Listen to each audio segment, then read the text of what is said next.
Hi viewers, welcome to our channel. ఈ వీడియోలో మనం మెయిన్ గా మాట్లాడబోయే విషయం ఏంటంటే సీఎం చంద్రబాబు నాయుడిని విజనరీ లీడర్ అంటారు.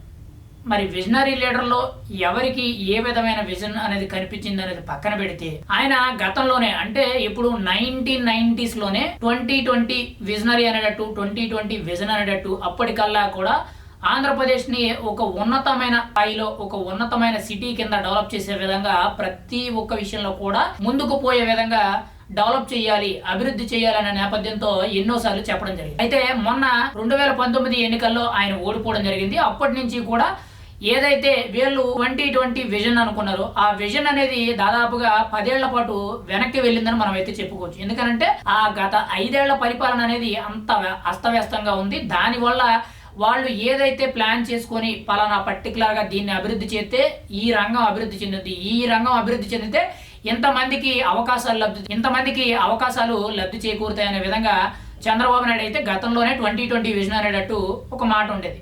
అయితే గత 5 ఏళ్ళు ఏదైతే గ్యాప్ రావడం వల్ల పూర్తిగా కూడా 10 ఏళ్ళు వెనక్కి వెళ్ళిపోయిందని మనం అయితే చెప్పుకోవచ్చు.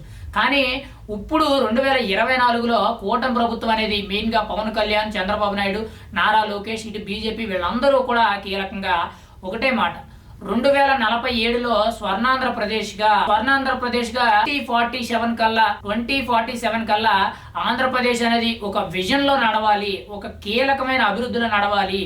ఇండియాలోనే ఆంధ్రప్రదేశ్ కన్నా అభివృద్ధి చెందిన స్టేట్ ఏది లేకుండా వేరే రేంజ్లో అంటే ఫారెన్ కంట్రీస్ రేంజ్లో కూడా డెవలప్ చేసే విధంగా చంద్రబాబు నాయుడు అయితే చాలా పర్టికులర్గా కొన్ని నిర్ణయాలు తీసుకోవడం జరిగింది.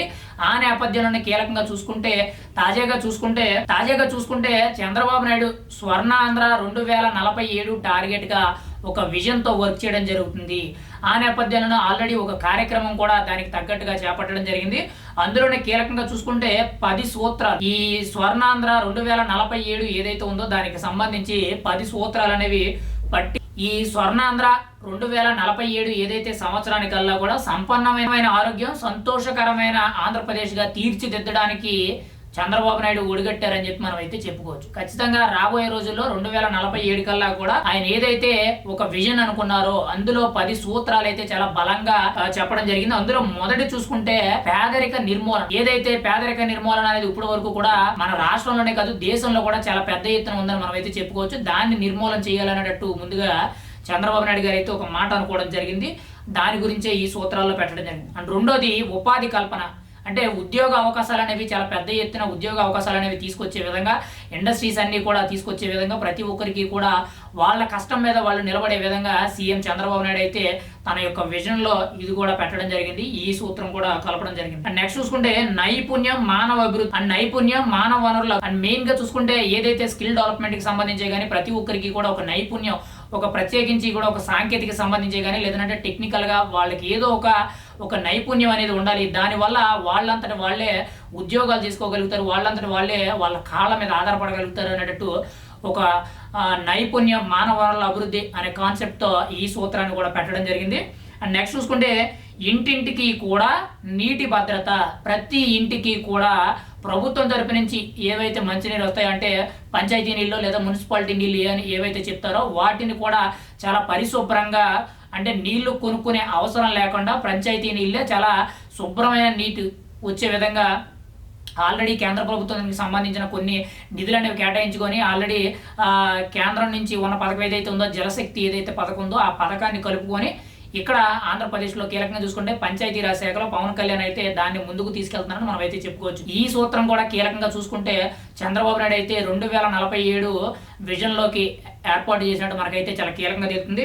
అండ్ నెక్స్ట్ చూసుకుంటే రైతు, వ్యవసాయం, సాంకేతికత. అంటే రైతులు పండించిన పంట ఏదైతే ఉందో దానికి సాంకేతికత అంటే కొత్త నిర్ణయాలు తీసుకొని కొత్త పద్ధతులు ఉపయోగించి రైతులకి సులువుగా పంట పండించడమే కానీ, పండించిన పంటని అమ్ముకోవడమే కానీ, అమ్ముకున్న పంటకి సరైన మద్దతు ధర కల్పించడమే కానీ, ధర వచ్చిన తర్వాత ఆ డబ్బులు చాలా తక్కువ సమయంలోనే వాళ్ళకి అందుబాటులో వచ్చే విధంగా నిర్ణయాలు తీసుకోవడం కానీ, లేదు అని అంటే పంటకి నష్టం జరిగినప్పుడు నష్టపరిహారం చెల్లించే విధంగా కొన్ని నిర్ణయాలు తీసుకోవడం కానీ, ఇలా పలు రకాలుగా రైతుకి చాలా ఇంపార్టెన్స్ ఇస్తూ కూడా కూటమి ప్రభుత్వం వ్యవహరిస్తుంది. ఆ నేపథ్యంలోనే 2047 స్వర్ణాంధ్ర విజన్లో అయితే ఈ సూత్రాన్ని అయితే పెట్టడం జరిగింది. అండ్ నెక్స్ట్ కీలకంగా చూసుకుంటే ప్రపంచ స్థాయి పంపిణీ వ్యవస్థ, లాజిస్టిక్స్. ప్రపంచ స్థాయి పంపిణీ వ్యవస్థ లాజిస్టిక్స్. అంటే ఏదైతే కార్గో కానీ లేదంటే మనకి ట్రాన్స్పోర్టేషన్ పరంగా ఏవైతే కొన్ని కంపెనీలకు సంబంధించి ఏవైతే ఇక్కడి నుంచి కానీ కార్గో సర్వీసెస్ ఉంటాయో, ట్రాన్స్పోర్టేషన్ ఉంటాయో, ఇక్కడి నుంచి కూడా ప్రతి వస్తువుని కూడా తయారు చేయడం, ఇక్కడి నుంచి కూడా ఇతర దేశాలకు ఎక్స్పోర్ట్ చేయడం, వేరే దేశాల నుంచి మనం ఏదైతే దిగుమతి చేసుకున్నామో అలా కాకుండా ప్రతి వస్తువు కూడా దాదాపుగా 90% వరకు కూడా ఇక్కడే తయారవ్వాలి. అంటే ఎగ్జాంపుల్గా మనం చూసుకుంటే ఇప్పుడు చైనా ఏదైతే ఉందో, చైనా దేశంలో ప్రతి ఒక్కటి కూడా 99% అన్ని వస్తువులు కూడా వాళ్ళ దగ్గర తయారైన వస్తువులన్నింటినీ కూడా ప్రపంచంలో ఉన్న అన్ని దేశాలకి కూడా ఎగుమతులు చేయడం జరుగుతుంది. సేమ్ అదే విధంగా కూడా ఇక్కడ చూసుకుంటే కార్గో సర్వీస్తో కీలకంగా చూసుకొని ఇక్కడ తయారైన వస్తువులన్నీ కూడా బయట దేశాలకి ఎక్స్పోర్ట్ చేసే విధంగా పంపిణీ వ్యవస్థ అనేది చాలా పెద్ద ఎత్తున జరగాలి అన్నట్టు సీఎం చంద్రబాబు నాయుడు విజన్ లో అనుకోవడం జరిగింది. అండ్ నెక్స్ట్ కీలకంగా చూసుకుంటే శక్తి మరియు ఇంధన వ్యయ నియంత్రణ, శక్తి